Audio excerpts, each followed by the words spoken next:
The forest was silent, unnaturally so.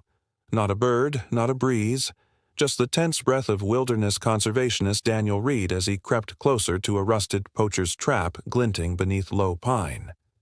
That's when he saw it. A bear cub, tiny, trembling, and bleeding from the leg. It couldn't have been more than a few months old, its thick fur matted with dirt and fear. The cub looked up at Daniel with wide, glassy eyes, too exhausted to run, too young to understand the danger it was in.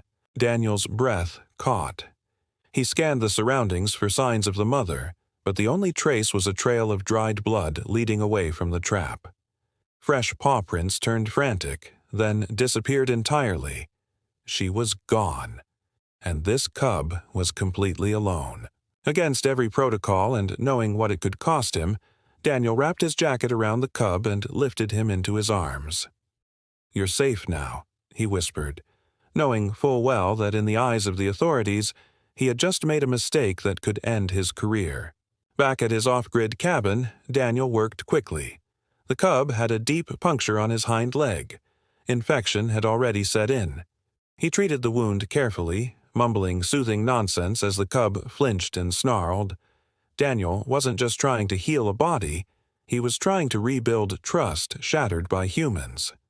He named the cub Brutus, a nod to the creature's future strength, hoping the name might manifest some sense of survival. The early days were brutal. Brutus wouldn't eat unless left entirely alone. He growled at every movement, slept in bursts, waking in terror. But Daniel refused to give up. Instead of cages or chains, he tried something different. Singing. Soft, off-key melodies that filled the quiet cabin. He left his scent on worn flannel and let Brutus investigate it on his own terms. He lay nearby at night, never touching, just present. Days turned to weeks. Brutus stopped snarling. One morning, Daniel woke to the cub curled a few feet away, eyes open but calm. It was the first sign of something miraculous. Then came the fever. Brutus stopped eating. His breathing turned shallow. He lay motionless for hours, only groaning when touched. Daniel, panicked, scoured through his emergency veterinary manuals, administering fluids and antibiotics while the cub burned up in his arms. He didn't sleep for 2 nights. On the third, Brutus moved closer and placed his paw, wobbly, trembling, on Daniel's chest. When the fever finally broke, Daniel wept. From that day on, something changed. Brutus began to follow Daniel without coaxing. He would wait by the door when Daniel stepped out. He responded to his voice with a soft huff, a sound that slowly replaced his once hostile growls. Training, if it could be called that, wasn't about tricks. It was about communication. Brutus learned gestures. 2 fingers meant wait, a low whistle meant come. He played fetch with logs, dragged heavy rocks with childlike glee, and even mimicked Daniel's laughter with low, playful snorts. Daniel documented everything but never released the footage. He didn't need the world's approval. All he wanted was for Brutus to feel like he belonged. Over time, their bond became the stuff of local legend. The miracle bear, people whispered.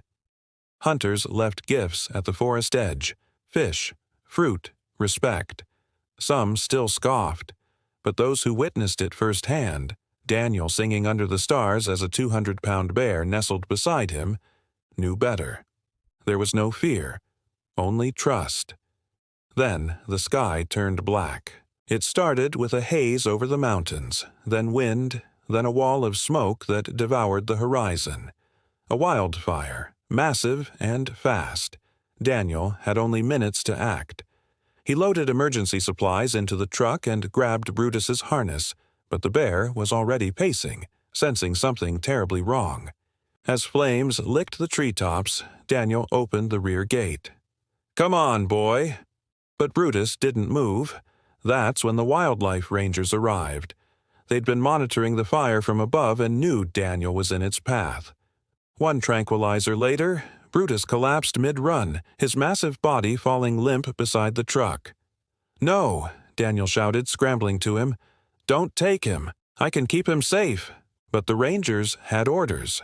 Brutus was too large, too dangerous, too close to humans. They sedated him again and airlifted him out. Daniel tried to follow, but a burning tree split the road. He was forced back. By the time he reached safety, he had second-degree burns, a fractured rib, and no idea where Brutus had gone. Weeks passed in a blur of hospitals and paperwork. When Daniel was finally discharged, his first question wasn't about his own recovery. It was about Brutus. The answer gutted him. Brutus had been released hundreds of miles away into a protected reserve. Officials wouldn't tell him which one. "It's better this way," they said, "for both of you." But Daniel knew better. Brutus hadn't been ready. He'd never hunted alone, never lived without him. And now, the bond they had built, against all odds, had been severed by bureaucracy and disaster. "You have to let him go," a ranger told him gently. "He's not yours anymore." But that was where they were wrong. Because from the moment Daniel laid eyes on that tiny, broken cub, Brutus had never just been a bear. He was family, and letting go was never an option. Hook forward. But Daniel never did. Daniel never stopped searching. 6 years had passed since the wildfire. 6 years since Brutus vanished into a forest Daniel wasn't even allowed to enter. But permission had never been the point. From the moment Daniel left the hospital, still wrapped in gauze and grief, his life narrowed to a single obsessive goal: find the bear that had once been his entire world. He began quietly. Maps first, migration charts, tagged bear tracking data, government relocation patterns. He tracked environmental shifts, food sources, and protected lands. He stayed off-grid as much as possible, converting an old van into a mobile field base. No longer a conservationist with an organization, he was just a man alone with a cause no one else believed in.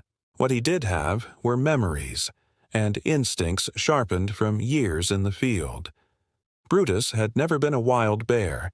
He had been trained in human presence, in communication, in a strange rhythm of life that no other bear had experienced.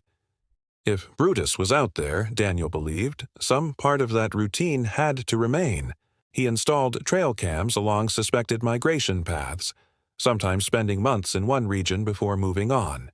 He followed rumors from hikers and fishermen, saw a huge brown bear sniffing around a campsite, or one near the riverbank just stared at us. Didn't move, didn't growl. Most were dead ends. A few felt close, but not close enough. Friends reached out at first. A few visited, urged him to return to normal life. "It's just a bear," they said. "You did what you could. You saved him once. That's enough." Daniel never answered. He couldn't explain to them how Brutus wasn't just a bear, how their bond wasn't survival-based. It was built in the quiet, in the music, in the trust that had no reason to exist, but somehow did. Soon, people stopped asking. His colleagues whispered behind his back, calling him broken, unhinged, even dangerous. But none of that mattered. Daniel only listened to the silence of the forests and the pull of something he couldn't let go. The first sign came 2 years into the search. A tree, scratched low, then high, distinct claw patterns, jagged and deep. The height matched a bear standing on hind legs, stretching. Daniel recognized the formation. It was the same type of pattern Brutus had once been trained to make during enrichment activities, scratching parallel lines on marked trees, part of an old behavioral study. Further along, logs had been moved, 4 thick ones, laid in a rough semicircle beside a stream. To anyone else it would have looked like random debris. But Daniel knew that formation. He used to sit there while Brutus played in the water. Brutus had once dragged logs beside him and dropped them in the same shape. Coincidence? Maybe. But it felt like a breadcrumb. A new idea took root. If Brutus remembered him, his scent, his voice, could sound trigger recognition. Daniel went through old recordings, clips of him laughing, giving commands, singing those same lullabies from the cabin. He rigged portable speakers to hidden cams and left them playing on repeat in selected areas. Sometimes it drew nothing. Sometimes it drew danger. Angry bears, disoriented by the human sound, charging toward the device and smashing it to pieces. But one night, just after sunset, in a cold, windless stretch of forest, something different happened. The audio played softly, Daniel's voice whistling the familiar tune. There was no initial movement. Just stillness. Then a low huff, barely audible, not aggressive, not frightened. A slow exhale, close enough to ruffle leaves on the ground. The camera caught nothing, no shape, no eyeshine. But the mic recorded that one sound, isolated and deliberate. Daniel listened to that huff 100 times that night. He knew the sound. He'd heard it before from a cub who once curled beside him in silence. 4 years in, Daniel was older, thinner. His beard had gone gray. His hands were always stained with soil and sap. But he didn't stop. Couldn't. One morning, while hiking a familiar valley trail, one he hadn't visited in years, he stopped dead in his tracks. There, standing on the cliffside across the gorge, was a bear. Massive, alone, still. The bear didn't run. It didn't growl or retreat into the trees. It simply stared, long and unblinking, as if waiting. Daniel raised his hand slowly, made the old two-finger sign for wait, then whistled. Not loudly, just enough. The bear didn't move, but it tilted its head. For a moment, time collapsed. In Daniel's mind, flashes of young Brutus filled the air, bounding through ferns, mimicking every step he took, stealing apples from his backpack, curling into his lap during storms. The cub had grown, yes, but some things, the way it stood, the tilt of its head, the stare that wasn't wild, those hadn't changed. Then, just like that, the bear turned and disappeared into the trees. Daniel stood frozen. His rational mind screamed, "It could have been any bear. You're seeing what you want to see." But something deeper, something ancient, whispered otherwise.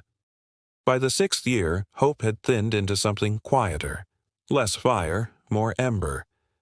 Daniel wasn't sure what he was chasing anymore. Proof? Closure? Reunion? Maybe all he wanted was to know that Brutus had survived, and that even now, somewhere in the great silence, he remembered. Then came the message. A former ranger contacted him, an old colleague who had once worked fire relocation.